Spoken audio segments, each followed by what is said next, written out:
నాకు కూడా పూర్తిగా ఒరియా భాష తెలియటంతో ఒకసారి తలుపు తీస్తారా అని పిలిచారు.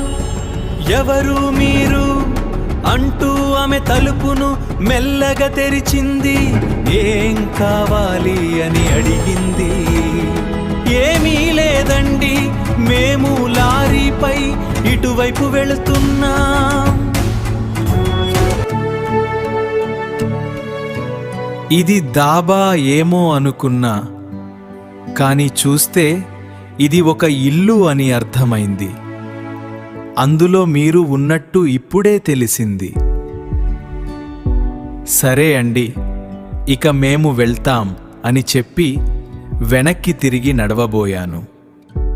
ఇక అంతలో ఆమె బయటికి వచ్చి, అయ్యో ఎందుకలా కంగారు పడుతున్నారు? మా ఇంట్లో చాలా ప్లేస్ ఉంది, మీరు వేరే గదిలో పడుకోవచ్చు అని చెప్పింది ఆమె.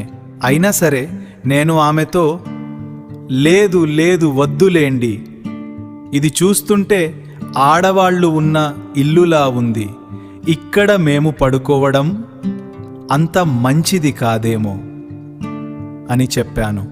అందుకు ఆమె, అయ్యో అదేం లేదంటే మా ఇంట్లో చాలా గదులు ఉన్నాయి, వేరే గదిలో మీరు పడుకోవచ్చు అంటూ ఇంట్లోకి తీసుకువెళ్ళింది. అది ఒక మిద్దె ఇల్లు.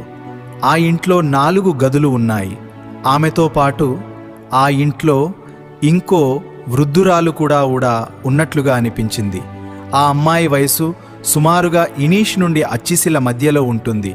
ఆ వృద్ధురాలు మాత్రం చాలా వయస్కురాలుగా కనిపిస్తోంది. ఆమె చూపించిన గదిలోకి మేము వెళ్ళి తలుపులు వేసుకున్నాం. ఆ గదిలో దీపం వెలుగుతూ ఉంది.